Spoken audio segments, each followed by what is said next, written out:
I'm Emilio Pasmino, and this is the Anaconda.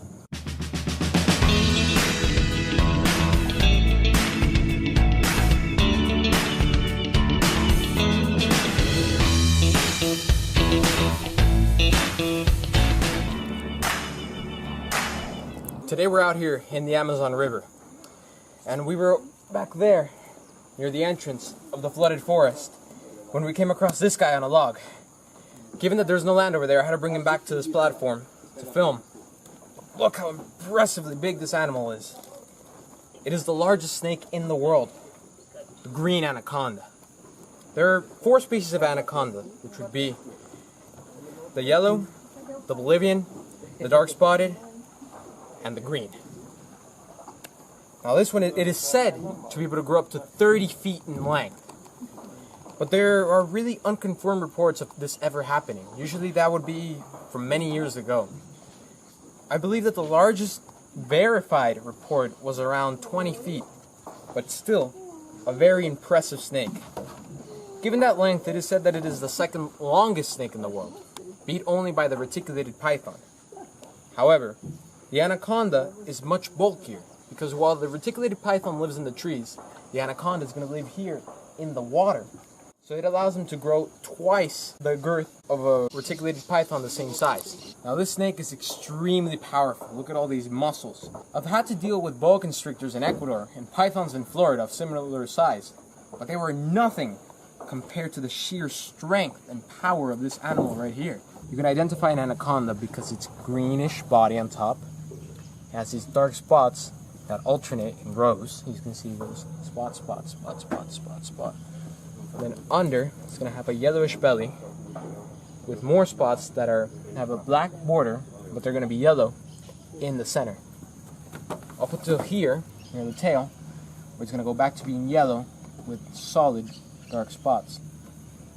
They're also going to have an orange and black band in the face. The black band is going to go from the eye down to the jaw. That is how you can identify an anaconda and differentiate it from boas and pythons. Now the green anaconda is the most powerful predator in the Amazon, pound for pound. It can grow so big that it even eats caimans and crocodiles in the river.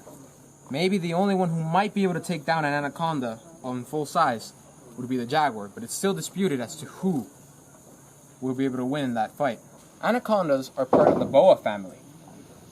So that means that, like many of their boa counterparts, they give birth to live young. They don't lay eggs. But as soon as the mother gives birth, the young are on their own. There's no parental care involved. The anaconda is locally known as the sucuri, a creature of immense power. Now, it is said that it has eaten people in the past. There are many stories of them swallowing up people. Well, it certainly has the power to do so.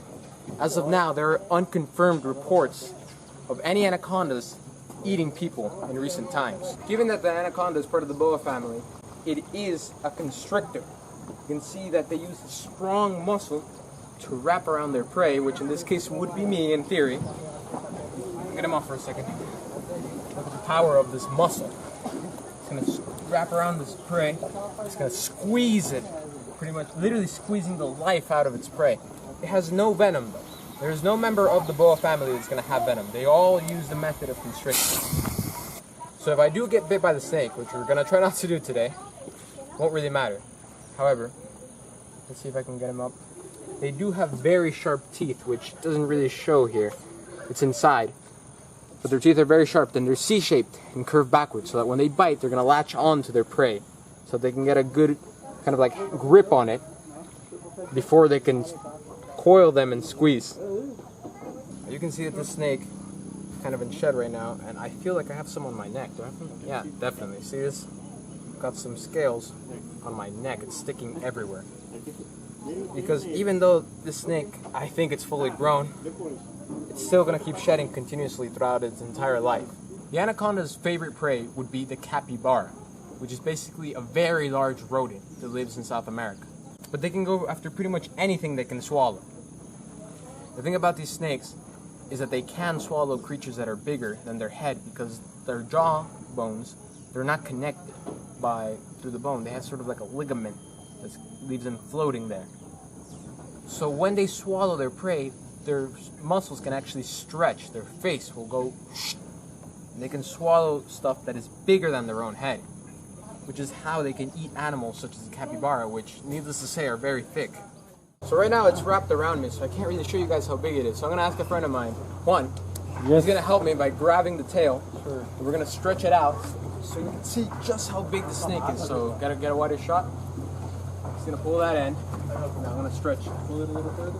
Let's try it, because you know the sand snakes. You want to try a little bit more? A little bit more, yeah. Let's pull more. Yeah, it's pretty heavy. Look at that. Look at the size of the snake. How much you say it weighs? Like 30 kilos? Around like that. 30 kilos, yeah. 30, 35 depends. 35 kilos. Yeah. Now look how massive this snake is compared to both of those. It's easily about our length put together, right? Yeah, you know the eye is a works looks like a 360. They have a really wide scope view. Exactly. Yeah. And with a tongue can see around in the particles. Yeah. They use their tongue to smell, like a lot of snakes and some lizards do. Yeah, but it's a very impressive animal. Yeah. For the females, you know, fucking big. Yeah, the female is much bigger. I saw live around like 10 meters, Anaconda. 10 meters? Yes, they're stunting. Yeah, that's She's huge. about 5 years ago in the World Cup. I was there with some guys from United States, Norway, and Canada. Young people, you know, he's about 5 days, 3 weeks old. And we saw one around 10 meters in the wild in the jungle with it. Around where?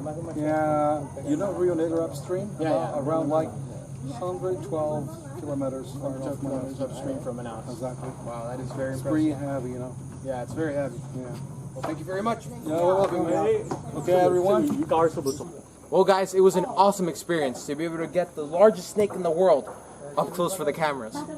But I'm getting pretty tired of trying to hold this guy, so we need to get him back quick before he overpowers me.